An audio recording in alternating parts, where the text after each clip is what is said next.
যিমানে বাপেক মাক বেয়া নহওক লাগিলে কিন্তু তেনেকুৱা কৰিব নাপায়। তেনেকুৱা পুত্ৰ পৃথিৱীত নোহোৱাতকৈ নোহোৱাই ভাল। দেউতাৰ লগত আমাৰ 2006 চনৰ পৰা কোনো সম্বন্ধই নাই। কষ্টৰ বিনিময়টো যদি পিতৃ মূল্য নুবুজিলে এনেকুৱা কুলাংগা পুত্ৰক পিতৃ হিচাপে থাকি লাভ নাই।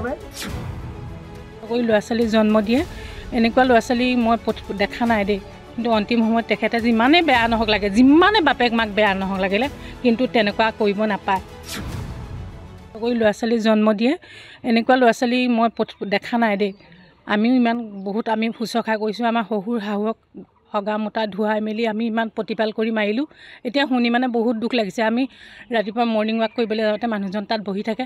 তাৰপিছত কওঁ, দাদা আপোনাৰ ফুলবোৰ বৰ ধুনীয়াকৈ ফুলবোৰ ৰুৱে, তাৰপিছত গুটি দিব নিবলৈ দি দিয়াচোন বিনিত গুটি দি দিয়া। তেতিয়া আমি কওঁ মানে মানুহজন সঁচাকৈ বোলো বহুত ভাল দেই। মানুহজনে বহুত দুখত তাত বহি থাকে। আমি ভাবোঁ মানুহজন কেলৈ ইমান দুখত বহি থাকে। কেতিয়াবা আমাৰ নামঘৰত ভাওনা চাওনা কিবা কিবি হ'লে বিনীতে লৈ আহে, চাই আহি পেলাই মানুহজনে কিন্তু কাৰো লগত কথা নাপাতে, বহুত মনে মনে বহি থাকে। নাতি নাতি বুলি ক'লে কেনেকুৱা মাক বাপেকৰ আইতাক ককাকৰ, নিজৰ মাক বাপেকতকৈ আইতাক ককাকৰ নাতিসকলে বেছি মৰম, খুব মৰম লাগে। মানে কিমান চাওঁ চাওঁ হেঁপাহ কৰি আছিলে, কিন্তু অন্তিম সময়ত তেখেতে যিমানেই বেয়া নহওক লাগে, যিমানে বাপেক মাক বেয়া নহওক লাগিলে কিন্তু তেনেকুৱা কৰিব নাপায়। তেওঁলোকে উপলব্ধি কৰা নাই নেকি? তেওঁলোকে কেঁচুৱা জন্ম দিওঁতে কেনেকৈ ডাঙৰ দীঘল কৰি ইমান মৰমত ডাঙৰ দীঘল, কিয় তেওঁলোকে তেনেকুৱা কৰিলে মাক বাপেক? যিমান বেয়া নহওক লাগিলে কি ক'ব সেই পুত্ৰ বুজি? কি ক'ম আৰু, তেনেকুৱা পুত্ৰ পৃথিৱীত নোহোৱাতকৈ নোহোৱাই ভাল, মৰি যোৱাই ভাল। তেনেকুৱা পুত্ৰ জন্ম দি লাভ নাই নহয়। তেওঁলোকে কি শিক্ষা কৰিলে? তেওঁলোকৰ শিক্ষাত মানুহে ভৰিয়ে গচকি পেলাব লাগে। তেওঁলোকৰ শিক্ষাত মই তেনেকৈ কওঁ, তেওঁলোকৰ শিক্ষাত বেয়া কথা নকওঁ আৰু তেওঁলোকৰ শিক্ষাত ভৰিয়ে গচকি পেলাব লাগে। তেওঁলোকৰ শিক্ষা একো শিক্ষাই নাই। মানুহৰ চব পঢ়া শুনা শিক্ষা হ'লে নহ'ব, মানুহক জ্ঞান হ'ব লাগিব। তেনেকুৱা পঢ়া শুনা শিক্ষাই কামত নাহে। এইখন জগতত মানে সেইবিলাক মানুহক দেখুৱাটো বহুত ভুল কাম। তেওঁলোকে ইমান ভাল মানুহবিলাকে তেনেকুৱা কাম কৰিলে সেইবিলাকৰ কেলৈ কি থাকি গ'ল? তেনেকুৱা মানুহ নাই, পৃথিৱীত নাই। কি ক'ম, দুখ লাগিছে মানে, কাৰণ আমিতো সাধাৰণ মানুহ। যদি এজন মানে মানৱ সেৱা কৰা এজন চিকিৎসকে যদি তেওঁলোকৰ পৰানো কি মানৱ সেৱা মানুহে মানে ভাবিব। গতিকে আমি সাধাৰণ মানুহখিনিয়ে মানে আমি তেওঁক মানে শুশ্ৰূষা কৰিছোঁ। আৰু তেওঁলোকৰ ইমানখিনি কষ্ট কৰি মাক দেউতাকে ইমানখিনি ত্যাগ স্বীকাৰ কৰি চিকিৎসা কৰিলে তেওঁলোক দুটা ল'ৰা ছোৱালী। তেওঁলোকে যেতিয়া শেষ মুহূৰ্তত যেতিয়া দেউতাকক বিচাৰি নাহিলে আৰু কেনেকুৱা অমানুহ হ'ব লাগিব আৰু সেইটোৱে আৰু মই তাতকৈ ক'বলগীয়া একো নাথাকে। আমাৰ ঘৰত প্ৰায় 3 বছৰ, আৰু তেওঁলোকৰ আমাৰ চিনাকি 2017 চনৰ পৰা। ঘৰুৱা মানে 3 বছৰ পৰা আমাৰ ইয়াত আছেই। এইখন ঘৰত নহয়, আমাৰ ৰাস্তা কাষত এখন ঘৰ আছে, তাত আছিলে। তাৰমানে ইয়াত আমাৰ সুবিধা, আমাৰ যৌথ ফেমিলি ন, গতিকে তেওঁৰ সৈতে আমাৰ মেম্বাৰ 9 জন। গতিকে আমাৰ দিগদাৰ হয়। গতিকে ইয়াত খোৱা বোৱা কৰে, তাতো তেওঁ বনোৱা শুনা কৰে, আৰু মানে তেনেকৈ তাতে থকা মেলা হয়। আমাৰ নিজৰ শহু হিচাপে ভাবিছিলোঁ। তেওঁ আমাৰ শহু, আমাৰ শাহু শহু নাই, গতিকে তেওঁ আমাৰ গাৰ্জেন হিচাপে আছিলে। তেওঁলোকৰ নিজৰ পৰিয়ালৰ বিষয়ে ইমান সবিশেষ আমি নাজানিছিলোঁ, কিন্তু শেষ মুহূৰ্তত মানে ফোন কলটোৰ পৰাহে ভালকৈ গম পালোঁ। আৰু লাষ্টত মানে তেওঁ ক'লে যে মানে মোৰ ল'ৰাটোলৈ ফোন এটা কৰিবা, মোৰ মানুহজনক ক'লে।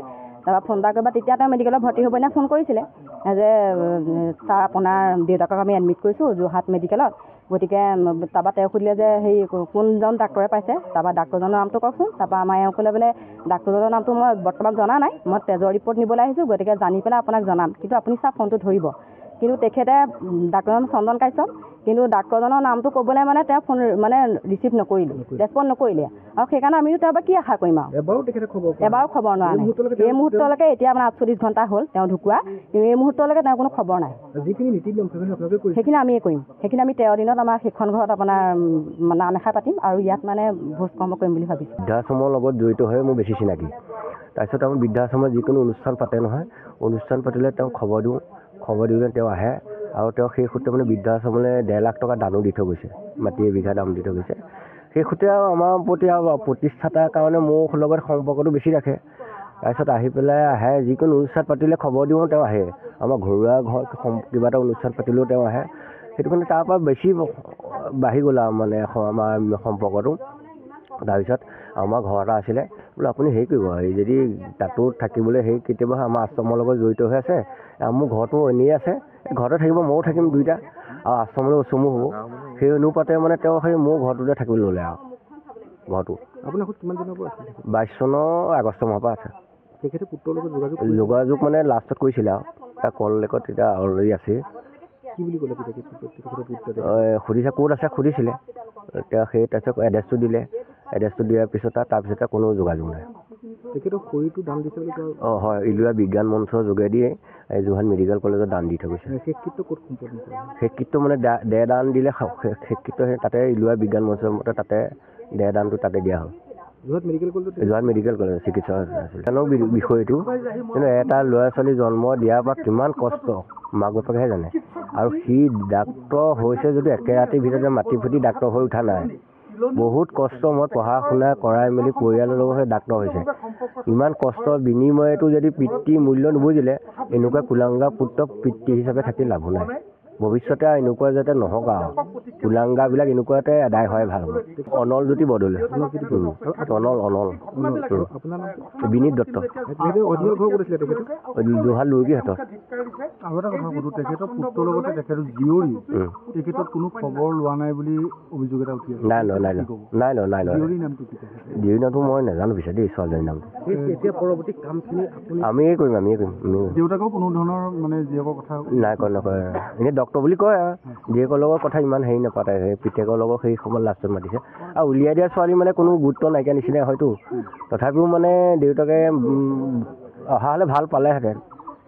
এতিয়া নাহিলে কি কৰিব, গুচি গ'ল আৰু মনৰ আশা মনলৈ গুচি গ'ল। কিমান দিনৰ আগত কৰিছিলে? সেই ক'তো 3 মাহমান হ'ল। আপোনাৰ লগত যোগাযোগ কৰিছিল নেকি? নাই, কোনোৱে নাই যোগাযোগ কৰা। মই এড্ৰেছ দি থোৱা আছে তেওঁৰ লগত। দেউতাকে দিছে এড্ৰেছ, মই ইয়াতে থাকোঁ, কিবা কিবি হ'লে খবৰ ল'ব। নাই, আজিলৈকে যোগাযোগ নাই। চিকিৎসালয়ত ভৰ্তি হৈ থকা সময়ত আপুনি ফোন কৰিছিলে? কৈছিলে আমাৰ ঘৰৰ ভাইটিয়ে কৈছিলে আৰু তেওঁলোকৰ ভতিজাকেও কৈছিলে। কি ৰিজাল্ট দিলে তেখেতে? একো নাই, সুধিলে কোন ডাক্তৰে ব্যৱহাৰকে চোৱা চিতা কৰিছে, ক'ত আছে। তাৰপিছত আৰু সেইদে কৰি পেলাই তাৰপিছত কোনো হেৰি নাই আৰু খা খবৰ নাই। এতিয়া সকলো নীতি নিয়মখিনি আমি ইয়াতে কৰিম।